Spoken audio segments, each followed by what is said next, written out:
Hello and welcome to Priyak Career Institute's English class। यह video competitive English के लिए है। इस वीडियो में आज का टॉपिक चैप्टर वॉइस में कॉम्प्लेक्स सेंटेंसेस को पैसिव वॉइस में चेंज करना, रूल नंबर 5.15 और उससे आगे है। 5.15 complex sentences, principal clause plus that plus noun clause. यानी इसमें सबसे पहले प्रिंसिपल क्लॉज होती है, उसके बाद फिर दैट कंजंक्शन आता है और उसके बाद फिर नाउन क्लॉज होती है जो कि इसका ऑब्जेक्ट होती है। जैसे दे कंसिडर, इसमें कंसिडर तो वर्ब है, दैट इसमें कंजंक्शन है, लेकिन दैट से ये नाउन क्लॉज स्टार्ट हो रही है जो कंसिडर का ऑब्जेक्ट है। दैट शी इज ऑनेस्ट, तो इसमें दे सब्जेक्ट है, कंसिडर इसमें वर्ब है and that she is honest ये पूरी की पूरी नाउन क्लॉज है और ये कंसिडर वर्ब का ऑब्जेक्ट की तरह काम कर रही है। तो इसलिए इसका पैसिव वॉइस हो जाएगा दे कंसिडर, ऊपर हमने पढ़ाई था तो it is considered that she is honest ये हो जाएगा। That she is honest, that she is honest और दे कंसिडर को हमने इट इज कंसिडर्ड हो गया, तो it is considered that she is honest. इसी तरह से people believe that dreams come true, तो पीपल बिलीव को चेंज कर दिया जाएगा, it is believed that dreams come true, ये ऐसा का ऐसा ही रहेगा। Third point, they know that extremists blew up the bridge, it is known that the bridge was blown up by the extremists, ये इस तरह से हो गया। अब इसके विषय में गाइडलाइंस क्या है या रूल्स क्या है ये देखते हैं। Subject of the principal clause is changed into it, यानी जो प्रिंसिपल क्लॉज होती है यानी जो बिना किसी कंजंक्शन के शुरू होती है उसको हम प्रिंसिपल क्लॉज कहते हैं। तो इसमें दे कंसिडर दैट में प्रिंसिपल क्लॉज क्या है, दे है और दैट से स्टार्ट हो रहा है ये, तो ये नाउन क्लॉज है या मतलब क्लॉज है, ठीक है। इसी तरह से पीपल, इसमें क्या है, पीपल बिलीव में क्या है, ये प्रिंसिपल क्लॉज है। दे नो में दे नो क्या है, ये प्रिंसिपल क्लॉज है। दैट एक्सट्रीमिस्ट ब्लू अप ये पैसिव ये नाउन क्लॉज है या ये सबऑर्डिनेट क्लॉज है, ऐसे कह सकते हैं। तो subject of the principal clause is changed into it, तो यानी जो प्रिंसिपल क्लॉज होते हैं उसके सब्जेक्ट को हम इट में चेंज कर देते, इसलिए दे, पीपल और दे इनको हमने इट में चेंज कर दिया। और it is known, it is believed, it is considered में ये हो गया। Second point is that plus noun clause remains unchanged, यानी दैट प्लस नाउन क्लॉज है ये अनचेंज्ड रहती है if it does not contain verb plus object. अगर इसमें वर्ब प्लस ऑब्जेक्ट नहीं है तो ये अनचेंज्ड रहती है। जैसे we know that the earth is round, तो यहाँ पर वी नो, यहाँ तो ये तो वर्ब है और नो का पूरा जो ऑब्जेक्ट है that the earth is round, ये पूरी की पूरी क्लॉज नो की तो ऑब्जेक्ट है, लेकिन इसमें that the earth is round में सब्जेक्ट प्लस ऑब्जेक्ट नहीं है। इसमें क्या है, इसमें अर्थ है और वर्ब बी है और उसके बाद राउंड है यानी कि कॉम्प्लीमेंट है यानी कि एडजेक्टिव है। नाउन है, नाउन के बाद इज एम आर यानी वर्ब बी और उसके बाद फिर एडजेक्टिव है। तो इस तरह से तो मतलब ये चेंज अनचेंज्ड रहती है, यानी अगर वर्ब प्लस ऑब्जेक्ट नहीं है तो फिर ये noun clause, that plus noun clause unchanged रहती है, यानी इसमें कोई चेंज नहीं किया जाता है। Third point is that plus noun clause is changed into the passive construction if it contains verb plus object. अगर इसमें वर्ब प्लस ऑब्जेक्ट आया है तो इसको भी पैसिव वॉइस में अपनी ही जगह पर उसी में चेंज कर देंगे जिस तरह से होता है। जैसे कि एग्जाम्पल नंबर 3 में they know that extremists blew up the bridge, अब यहां पर देखिए दे नो को भी चेंज किया, इट इज नोन, और उसके बाद दैट द ये भी चेंज कर दिया, bridge was blown up by the extremist, ये भी क्योंकि इसमें क्या है ब्लू अप और उसके बाद ये ब्लू अप क्या है वर्ब है और उसके बाद इसका ऑब्जेक्ट क्या है द ब्रिज है। तो इस तरह से the bridge was blown up कर दिया इसको भी, यानी कि अगर दैट क्लॉज में वर्ब प्लस ऑब्जेक्ट आ रहा है तो उसको भी चेंज कर दिया जाएगा, लेकिन वो अपनी ही जगह पर चेंज किया जाएगा, मतलब, और लेकिन वो सेंटेंस जहां है वहीं रहेगा। मतलब सेंटेंस चाहे वहीं रहेगा का मतलब है, जैसे यहाँ देखिए ब्लो, जैसे ब्रिज है, ब्रिज यहां से हट करके ये यहां पर आ रहा है, लेकिन ये टोटल ये that the bridge was blown up ये नाउन के बाद ही आ रहा है, यानी ये नाउन से पहले इधर उधर कहीं नहीं गया है। ये क्लॉज अपनी जगह पर रहेगी और उसी जगह पर इसको चेंज कर दिया जाएगा अगर इसमें वर्ब प्लस ऑब्जेक्ट है तो। अगर वर्ब प्लस ऑब्जेक्ट नहीं है तो फिर वो जैसा है वैसा ही रहेगा। ये बात हो गई। उसके बाद note, there is note, note means important thing and important point that needs to be bring into notice, तो उसको हम नोट कहते हैं। Note, a complex sentence in the passive voice में have an alternative construction as well. एक complex sentence passive voice में complex sentence का एक ऑल्टरनेटिव कंस्ट्रक्शन भी हो सकता है। ऑल्टरनेटिव मतलब उसका मतलब उसकी जगह पर उसके बदले में कोई दूसरा। दे consider that she is honest, तो यहां दे consider that she is honest को शी इज कंसिडर्ड ऑनेस्ट भी कहा जा सकता है। मतलब शी इज कंसिडर्ड ऑनेस्ट, यानी कि she, they consider that she is honest, यहाँ पे शी को हमने क्या कर दिया, शी को सब्जेक्ट बना दिया और इज को हमने ले लिया एंड इसकी हमने वर्ब ले ली और she is considered honest. People believe that dreams come true, तो dreams are believed to come true, इसको इस तरह से भी चेंज किया जा सकता है। जैसे इसकी गाइडलाइंस है नीचे, ये गाइडलाइंस पढ़ते हैं, ठीक है। जो मैं अभी बता रहा था ऐसे वैसे ये गाइडलाइन से क्लियर हो जाएगा। Subject of the noun clause is made a passive subject. अब यह देखिए सब्जेक्ट ऑफ द ये नाउन क्लॉज है। अब इसका जो क्या होता है, subject of the noun clause is made a passive subject, यानी नाउन क्लॉज का जो सब्जेक्ट होता है उसको पैसिव का सब्जेक्ट बना देते हैं। अब नाउन क्लॉज क्या है, they consider that she is honest, तो she is honest, that she is honest ये नाउन क्लॉज है।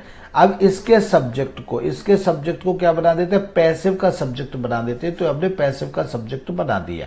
शी इज कंसिडर्ड ऑनेस्ट में पैसिव का सब्जेक्ट बना दिया। उसके बाद subject of the principal clause is left out. Principal clause क्या है, दे कंसिडर और पीपल बिलीव, इसके सब्जेक्ट को क्या करते हैं, इज लेफ्ट आउट, इसको छोड़ दिया जाता है। Verb of the principal clause is changed. Principal clause की वर्ब जो है वो कंसिडर और बिलीव, ये प्रिंसिपल क्लॉज की वर्ब्स है। Changed into be plus past participle, यानी कि इनको बी प्लस थर्ड फॉर्म में चेंज कर दिया जाता है। यहाँ बी प्लस थर्ड फॉर्म में इनको चेंज कर दिया। यहाँ इज कंसिडर्ड हो गया, यहाँ आर बिलीव्ड हो गया। इसके बाद वर्ब ये लेफ्ट आउट हो गया, changed into be plus past participle पढ़ लिया मैंने। The noun clause changes to infinitival. Infinitival का मतलब क्या है, यहां पहले देखिए नाउन क्लॉज, ये क्या है, नाउन क्लॉज है।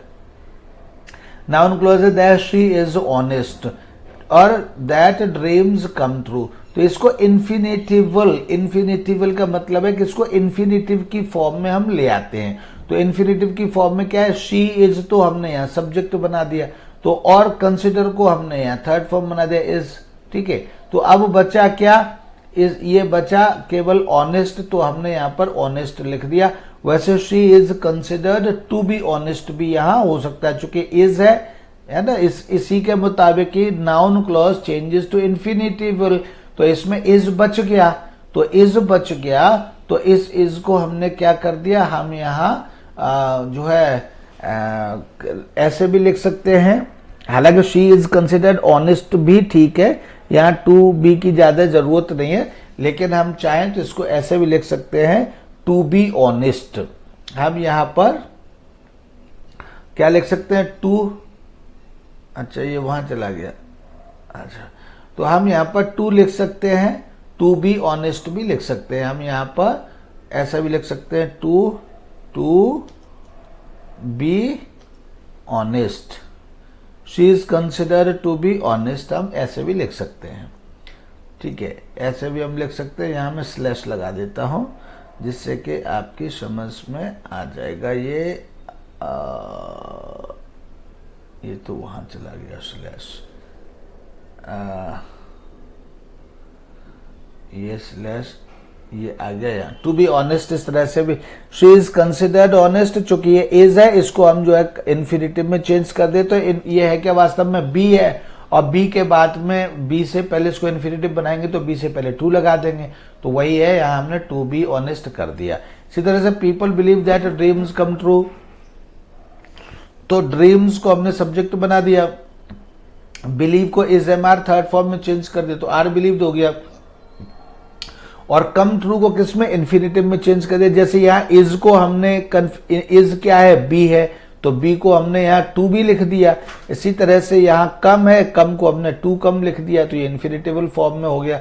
इस तरह से dreams are believed to come true, इस तरह से ये हो गया। And now next point, compound sentences.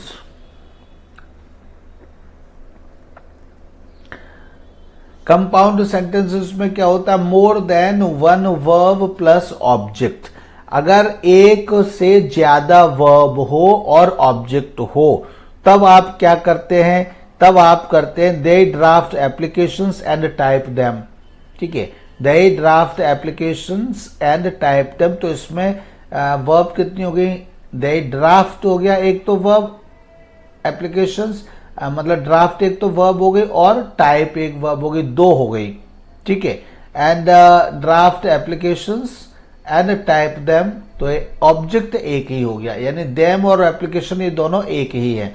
तो इसको कैसे करते हैं, इसको क्या कर दिया इन्होंने, applications are drafted and typed, यानी एप्लीकेशन को तो सब्जेक्ट बना दिया पैसिव वॉइस का, एंड ड्राफ्ट और टाइप को हमने यहाँ क्या कर दिया, ड्राफ्ट और टाइप को हमने पैसिव वॉइस की वर्ब बना करके लिख दिया, सो आर ड्राफ्टेड एंड टाइप्ड हो गया। They type letters, seal them and posted them, तो यहाँ वास्तव में ऑब्जेक्ट क्या है, वास्तव में ऑब्जेक्ट तो लेटर्स ही है, उसके बाद ये टाइप सील एंड पोस्ट है, तो इनको हमने एक उसमें मतलब ये प्रेजेंट इंडेफिनिट टेंस में तो letters are typed sealed and posted हमने यहाँ पर लिख दिया, letters are typed sealed and posted ये लिख दिया, मतलब लेटर को हमने सब्जेक्ट बना दिया, ऑब्जेक्ट को सब्जेक्ट बना दिया, और प्रेजेंट इंडेफिनिट टेंस की तरह हमने is am are plus third form लिख दिया, और बाकी को हम इसी तरह से लिखते चले गए, लास्ट के साथ हमने एंड से जोड़ दिया। They write books, print them and sell them, तो ऑब्जेक्ट केवल बुक्स एक ही है, बाकी सभी वर्ब्स है, तो इसी तरह से books are written, printed and sold हो गया। इसके लिए रूल्स क्या है, all the verbs with their object are put into the passive voice. It is wrong to change one verb plus object into passive form and leave the rest in the active form, because it would give rise to a conjunction of dissimilar elements. They grow wheat and sell it. तो क्या हो जाएगा, now wheat is grown and sell it, इस तरह से नहीं मतलब छोड़ना चाहिए, इसी तरह से मतलब ऑब्जेक्ट को सब्जेक्ट बना करके और फिर उनको ऐसे चेंज कर देना चाहिए उनको, मतलब ऐसा नहीं कि एक को हमने व्हीट इज ग्रोन कर दिया एंड लगा करके फिर इसको सेल ही कर दिया, ये गलत हो जाएगा। यानी कि जितनी भी वर्ब्स हैं सबको हमको पैसिव वॉइस में चेंज करना चाहिए। So wheat is grown and sold, इस तरह से होना चाहिए। In the active voice all the verbs are used with their objects. In the active voice, all the verbs are used with their objects, but in the passive voice, सभी active voice में सभी verbs अपने objects के साथ ही use की जाती हैं, but in the passive voice, the first object is made a passive object and the rest left out. लेकिन पैसिव वॉइस में जो पहला ऑब्जेक्ट होता है उसी को हम सब्जेक्ट बनाते हैं, बाकी सबको छोड़ दिया जाता है, ये ध्यान रखने वाली बात है। उसके बाद अब है forms of be plus past participle, मतलब बी यानी कि सिंपल मतलब टेंस के अकॉर्डिंग इनकी कैसे पैसिव वॉइस में बन जाते हैं वह है। बी का मतलब यहाँ is am are was were, ये चेंज होते चले जाएंगे। जैसे सिंपल प्रेजेंट है तो सिंपल प्रेजेंट में subject plus is am are plus third form होता है। प्रेजेंट प्रोग्रेसिव में subject plus is am are being plus third form होता है। प्रेजेंट परफेक्ट में सब्जेक्ट प्लस हैज और हैव प्लस या हैज बीन और have been plus third form होता है। एंड सिंपल पास्ट में सब्जेक्ट प्लस वॉज और वर प्लस थर्ड फॉर्म होता है, यानी जो पास्ट पार्टिसिपल है इसको हम third form of the verb कहते हैं। एंड पास्ट प्रोग्रेसिव में subject plus was were plus being plus third form of the verb होता है।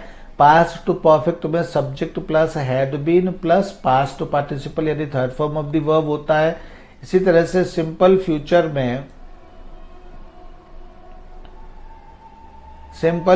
में subject plus shall be will be plus third form of the verb होता है। Future perfect में subject plus shall और will plus have been plus third form of the verb होता है। Note the passive voice of the following 4 tenses though possible is hardly ever used, यानी ये जो 4 tense है present perfect progressive, past perfect progressive, future progressive and future perfect progressive, इनका passive voice of the following 4 tenses though possible, हालांकि इनका जो passive voice होता है वो पॉसिबल होता है लेकिन इज हार्डली एवर यूज्ड, लेकिन फिर भी वह बहुत कम ही यूज किया जाता है और इसलिए वह बनाया भी नहीं जाता है। लेकिन ऐसा नहीं है कि इनका पैसिव वॉइस पॉसिबल नहीं है, ऐसा नहीं है। These 4 forms of verbs are not put into the passive voice, ये जो 4 फॉर्म्स हैं वर्ब्स की इनको पैसिव वॉइस में नहीं रखा या बदला जाता है in order to avoid awkward constructions like this, मतलब ऑकवर्ड कंस्ट्रक्शन से बचने के लिए इनको पैसिव वॉइस में नहीं किया जाता है क्योंकि इनसे ऑकवर्डनेस आ जाती है कंस्ट्रक्शन में, इसलिए अदरवाइज तो पॉसिबल है ये कहा गया है। Modal plus be plus being plus been plus being, तो अगर इनको हम करेंगे तो क्या हो जाएगा, modal plus be plus being, been में से कोई एक आएगा फिर बीइंग आएगा फिर वर्ब आएगी, तो इसलिए इस तरह से करने से वो बार बार ये बी है फिर बीइंग है तो ये भी बी है, या बीन लगाएंगे तो ये भी बी है, फिर बीइंग लगाएंगे तो फिर ये भी बी है, तो बी बी बी बी की कई बार ये रेपिटेशन होने के कारण ये क्या है, ये मतलब ऑकवर्ड हो जाता है, इसलिए इसको इससे बचा जाता है और इसको यूज नहीं किया जाता है। लेकिन ऐसा नहीं है कि बनता नहीं है। जैसे for example someone will be teaching them grammar, तो they will be being taught grammar, ये हो गया, ये इसका पैसिव बन गया, they will be being taught grammar हो गया। इसी तरह से someone has been teaching them grammar, तो they have been being taught grammar, ये भी बन गया। लेकिन यहाँ पे क्या बीन और बीइंग 2 बार आया है, इसमें बी और बीइंग 2 बार आ रहा है, तो इसलिए इसको थोड़ा सा ऑकवर्ड माना जाता है। The use of double be plus being या been plus being makes a construction extremely awkward, so it is always avoided, और इसलिए इसको हमेशा अवॉइड किया जाता है। Thank you. That's all for this video and also for passive voice. आज voice का chapter आपका finish हो गया, and with the next video, in the next video we shall start with a new chapter. तब तक के लिए thank you and bye bye.